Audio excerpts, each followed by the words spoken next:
40년 동안 한 여성은 조용히 살아왔습니다. 그것이 가족을 지키는 삶이라고 믿었지요. 하지만 어느 순간 그녀는 자신의 이름과 선택이 사라지고 있음을 깨닫습니다. 침묵을 멈춘 그날부터 인생은 나이가 아니라 용기에서 다시 시작된다는 사실이 드러납니다. 김정희는 63세의 평범한 전업주부입니다. 서울 외곽의 한 신도시 아파트에서 남편 박성호와 함께 살아왔습니다.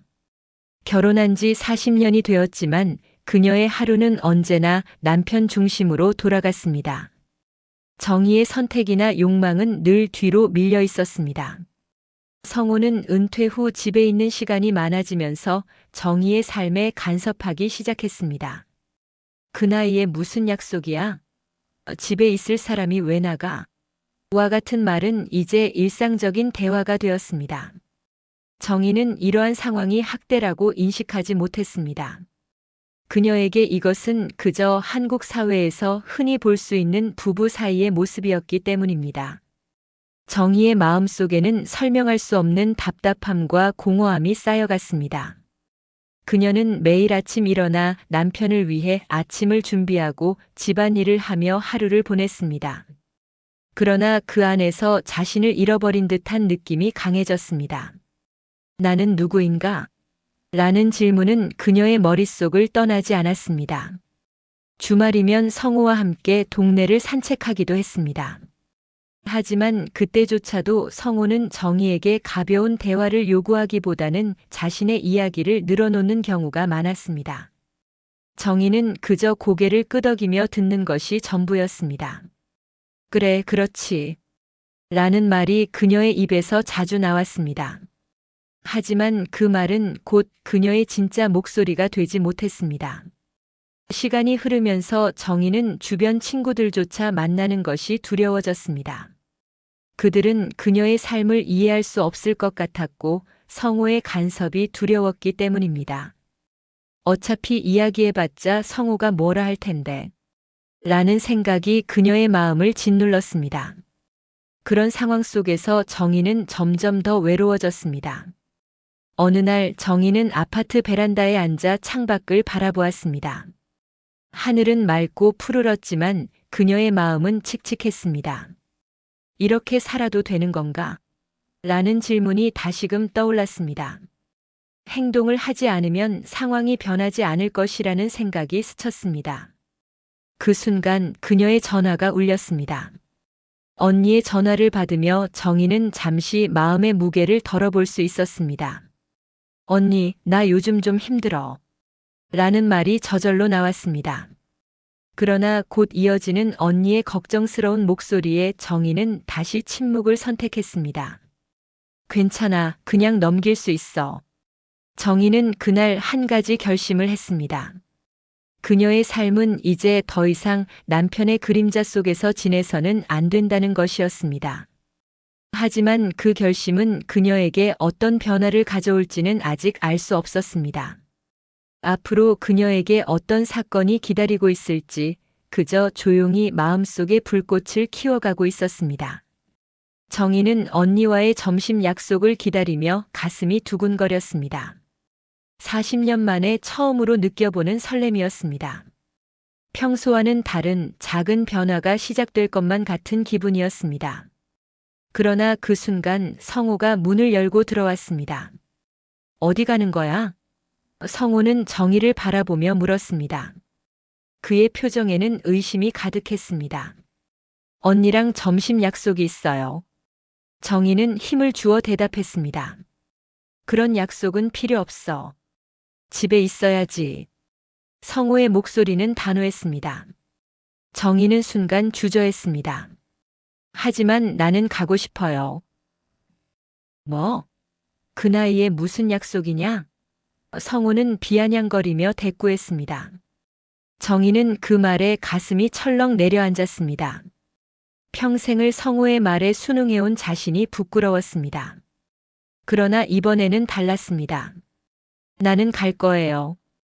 그 한마디는 정희에게는 충격적인 선언이었습니다. 그녀는 그동안 쌓인 감정이 터져나오는 것을 느꼈습니다. 성우의 얼굴에는 놀라움이 스쳤습니다. 너 지금 뭐라고 했어? 성우는 어이없다는 듯이 되물었습니다.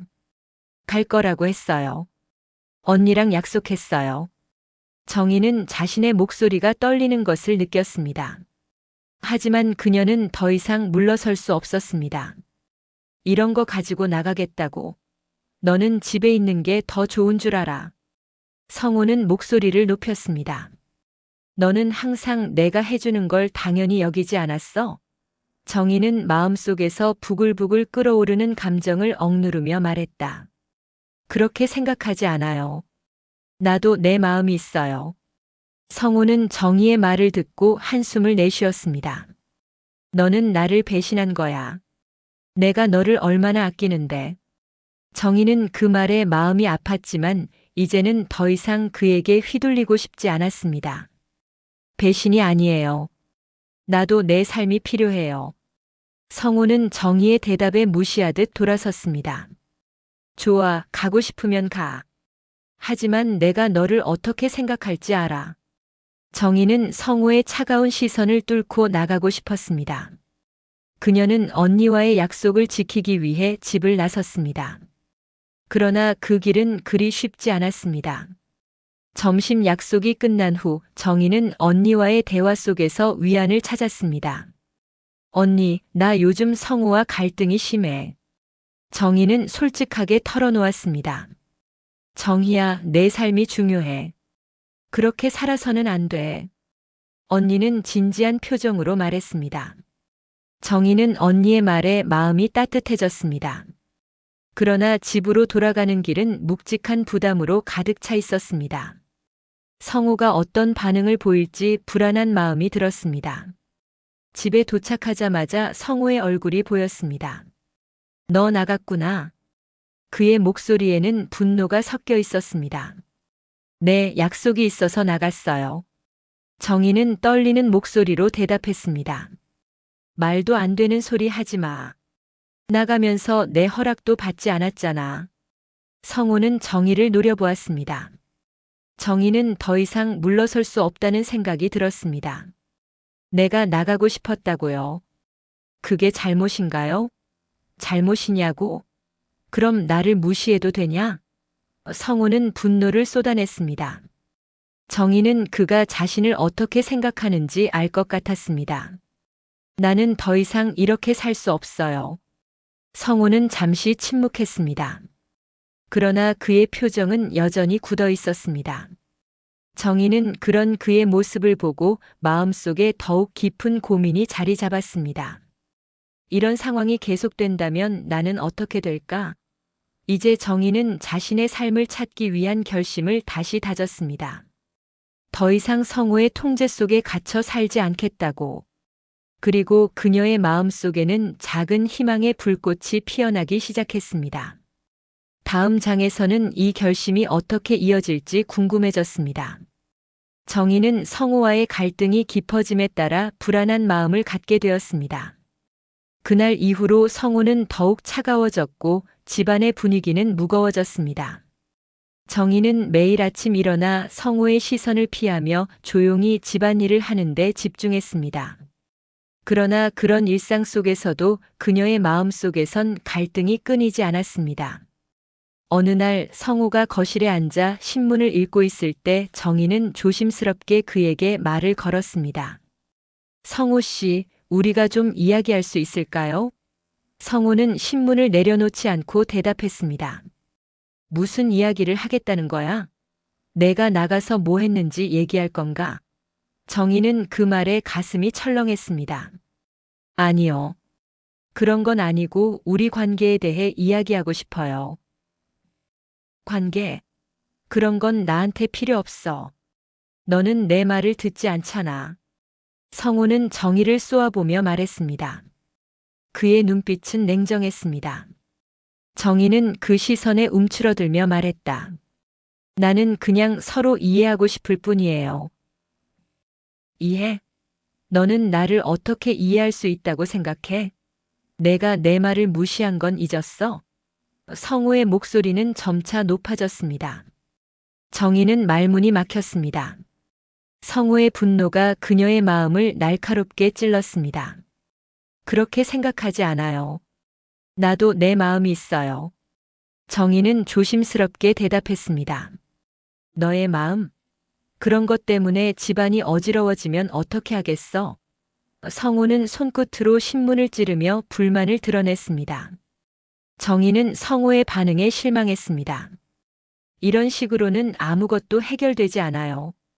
그녀는 고개를 숙였습니다.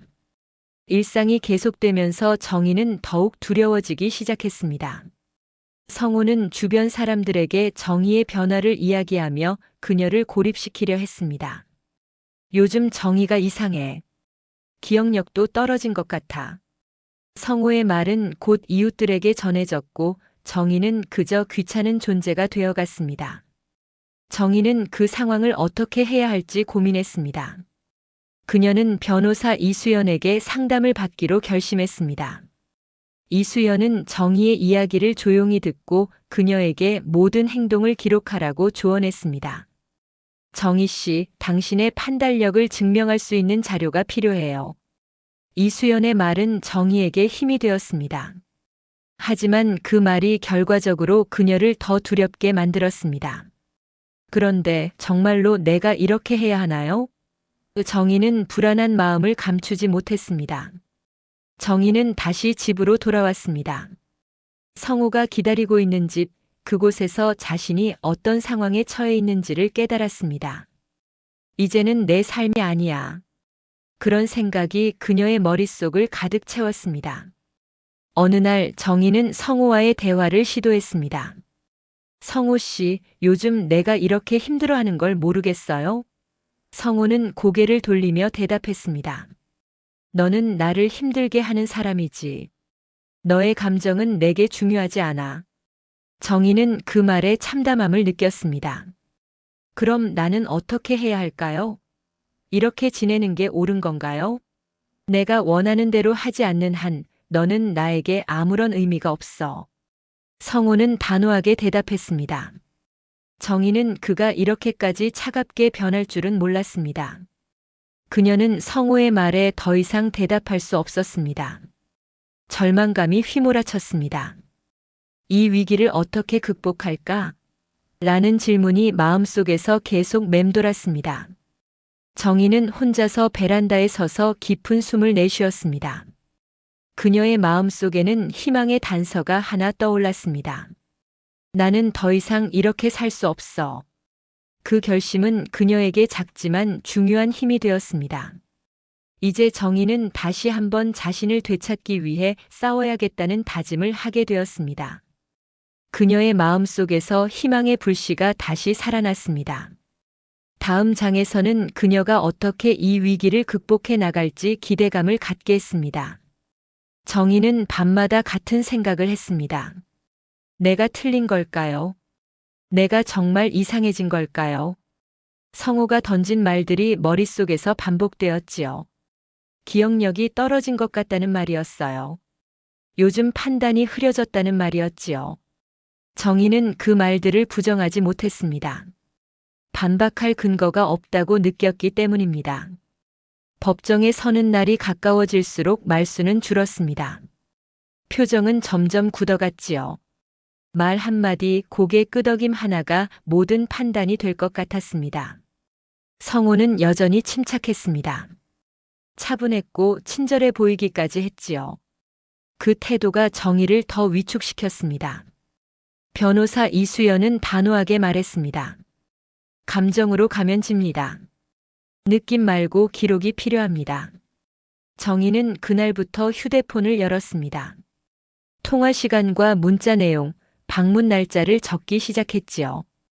처음에는 손이 떨렸습니다. 이렇게까지 해야 하나요? 스스로에게 묻기도 했지요. 하지만 기록이 쌓일수록 마음은 오히려 차분해졌습니다. 이 모든 일이 상상이 아니라는 확신이 생겼기 때문입니다. 딸 은지는 곁에 앉아 있었습니다. 많은 말을 하지 않았습니다. 대신 매번 같은 말을 했지요. 엄마 말이 맞아. 엄마는 괜찮아. 그 말이 정희를 하루씩 버티게 했습니다. 어느 저녁 손녀 서연이 태블릿을 들고 다가왔습니다. 표정이 유난히 단단했지요. 아이답지 않았습니다. 서연은 조심스럽게 말했습니다. 할머니, 이거 꼭 들어야 해요. 정희는 처음에 이해하지 못했습니다. 서연의 손이 떨리고 있었습니다. 서연은 몇 달 전부터 할아버지의 통화를 녹음해 왔다고 했습니다. 처음엔 그냥 이상해서요. 근데 계속 같은 말을 하셨어요. 태블릿에서 흘러나온 성우의 목소리는 낯설었습니다. 정의를 기억력 없는 사람으로 만들겠다는 말이었어요. 재산은 자기가 관리해야 한다며 웃던 목소리였지요. 주변 사람들에게 요즘 아내가 좀 이상하다고 말하던 장면도 담겨 있었습니다. 정희는 태블릿을 내려놓고 한참을 말하지 못했습니다. 분노보다 먼저 찾아온 감정은 이해였습니다. 이제야 모든 퍼즐이 맞아 떨어졌지요.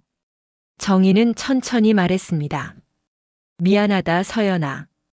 이런 걸 내가 혼자 감당하게 해서. 서연은 고개를 저었습니다.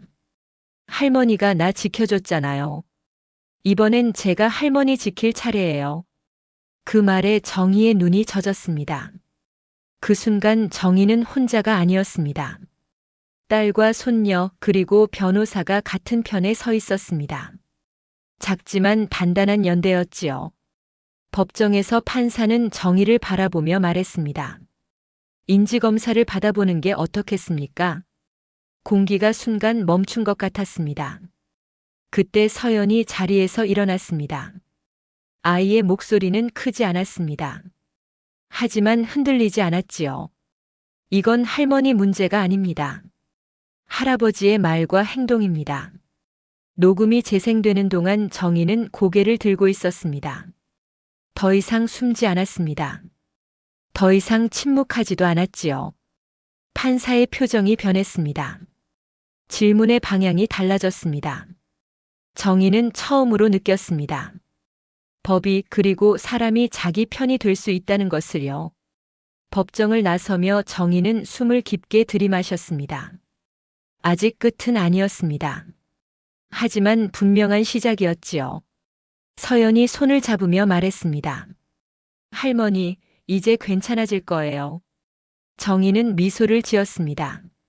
아주 오랜만에 미래를 생각하며 웃었지요.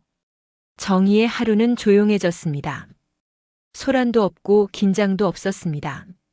아침 햇살이 커튼 사이로 들어오는 시간에 눈을 떴지요. 누군가의 눈치를 보지 않아도 되는 아침이었습니다. 이혼 절차는 길지 않았습니다. 법정에서 이미 많은 것이 정리되어 있었기 때문입니다. 정희는 재산의 절반을 분할받았습니다. 처음으로 자기 이름이 적힌 통장을 손에 쥐었지요. 그 종이 한 장이 그렇게 무거울 줄은 몰랐습니다.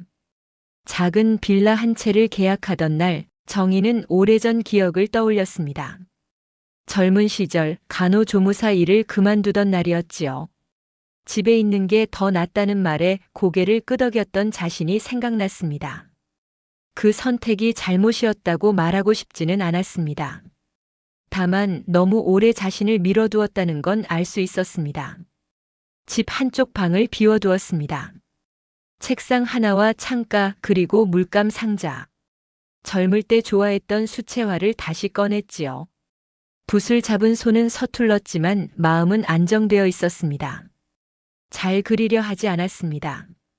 그냥 그리고 싶어서 그렸지요. 언니와의 만남도 다시 이어졌습니다. 매주 같은 카페에서 커피를 마셨습니다. 말이 많지 않아도 괜찮았지요. 함께 앉아 있다는 사실만으로 충분했습니다. 어느 날 언니가 말했습니다.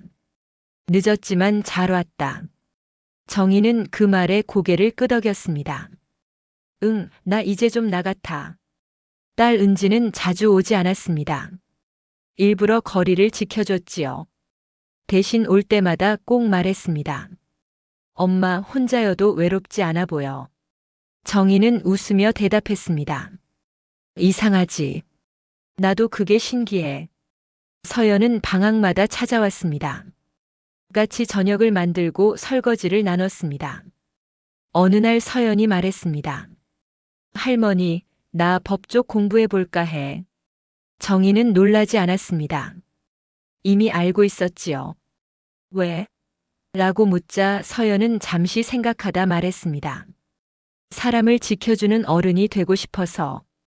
정희는 천천히 말했습니다. 그 말 할머니한테는 큰 선물이야. 서연은 웃었고 정희의 마음도 따뜻해졌지요. 가끔 밤이 되면 예전 생각이 났습니다.